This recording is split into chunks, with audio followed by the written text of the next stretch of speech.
في العلاقات بين الراجل والست مهما كانت مشاكلهم بتبان كبيرة ومكلكعة، إلا إن الحكاية كلها بتكون بسيطة، محتاجة بس حبة صمت، هدوء، تفكير بالراحة علشان نقدر نجيب الزتونة. دي الزتونة مع تيسير سعد على راديو كامل، محطة على المحطة.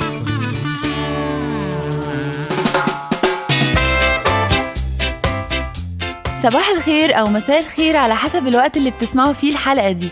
أنا تيسير سعد وانتوا بتسمعوا برنامج دي زتونة. الحلقة النهاردة عنوانها السنس في الأداء. الرومانسية يعني إيه؟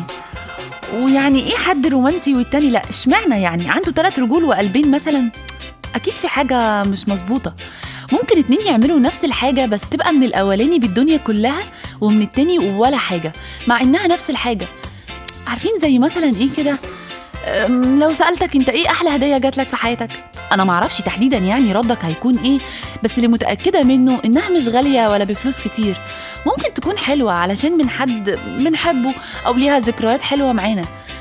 اكتر الناس رومانسية هم اللي بيقعدوا يفكروا في طريقة جديدة يقولوا بيها بحبك مثلا او وحشتيني، مع ان الكلمة هنا هي بحبك ومعناها يعني معروف للكل وملوش غير معنى واحد، الا انك ممكن تسمعها من حد وتحس انك هتطير من الفرحة، ومن حد تاني ولا الهوى ولا الدموع ولا اي حاجة خالص، كأنه عطس مثلا ومستنيك تقوله يرحمكم الله وانت حتى ملكش نفس تقولها له. شفت بقى لدرجة ايه؟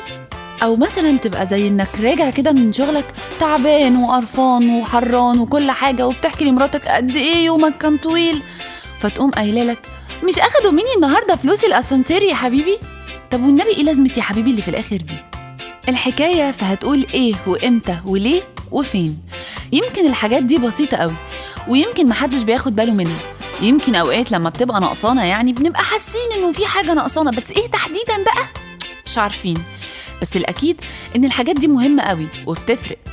خليك مختلف، ما تعملش كل الناس بيعملوه بنفس الطريقة. حط فكرتك، إبداعك، إحساسك، حط نفسك يا أخي عشان تتحسن، وأكيد هيكون أحلى وأعمق.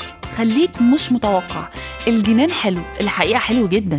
خليك مختلف، ما تعملش كل اللي الناس بيعملوه بنفس الطريقة. حط فكرتك يا أخي، إبداعك، إحساسك، حط نفسك كده علشان تتحسن أكتر، وأكيد والله هيكون أحلى وأعمق. خليك مش متوقع، الجنان حلو، الحقيقة الجنان حلو جدا. خليك بروحك اللي مش شبه حد، طريقتك المختلفة هي السر، وهي دي زتونة. انتوا كنتوا بتسمعوا تيسير سعد من برنامج دي زتونة على راديو كامل، محطة على المحطة. أشوفكم على خير الحلقة الجاية. باي باي. كنتم مع دي الزتونة مع تيسير سعد على راديو كامل، محطة على المحطة.